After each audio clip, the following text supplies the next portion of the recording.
ஒரு சோப்பு கொடுங்க. என்ன சோப்புமா? குளிக்கிற சோப்பா இல்ல துணி துவைக்கிற சோப்பா? நான் ரெண்டுத்துக்கும் ஒரே சோப்பு தானே போடுவேன். துணி துவைக்கிற சோப்பை எப்படிமா உடம்புல போடுவ? ஏன் போடக்கூடாது? துணியில இருக்க அவ்வளவு அழுக்கும் போகுதுல, உடம்புல இருக்க அழுக்கு போகாதா? அதுவும் இல்லாம துணி துவைக்கிற சோப்பு தான் ரேட் கம்மி. நீங்க அதையே கொடுங்க. பயங்கர புத்திசாலிதாம்மா நீ. இரு தரேன். இந்தாம்மா.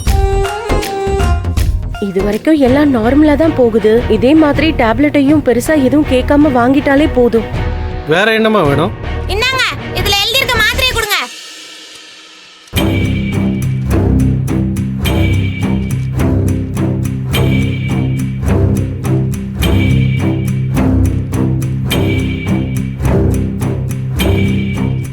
ஏன் என் மூஞ்ச அப்படி பாக்குறீங்க? யாருக்குமா இந்த மாத்திரை? நான் தானே கேட்டேன். எனக்கு தான். அது கரெக்ட்டுமா? இந்த மாத்திரை யாருக்குன்னு கேட்டேன். என் ஃப்ரெண்டுக்கு. என்ன பிரச்சனைமா?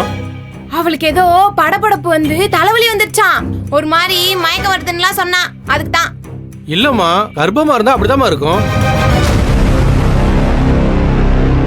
இந்த மாத்திரை போட்டா சரியாயிடும். யோ, யாரை பார்த்து கர்ப்பம்னு சொல்ற? உன் ஃப்ரெண்ட தாம்மா சொல்றேன். அப்படியே உன்னை அடிச்சு கடைகடலாம் காலி பண்ணிடுற சொல்லிட்டேன்.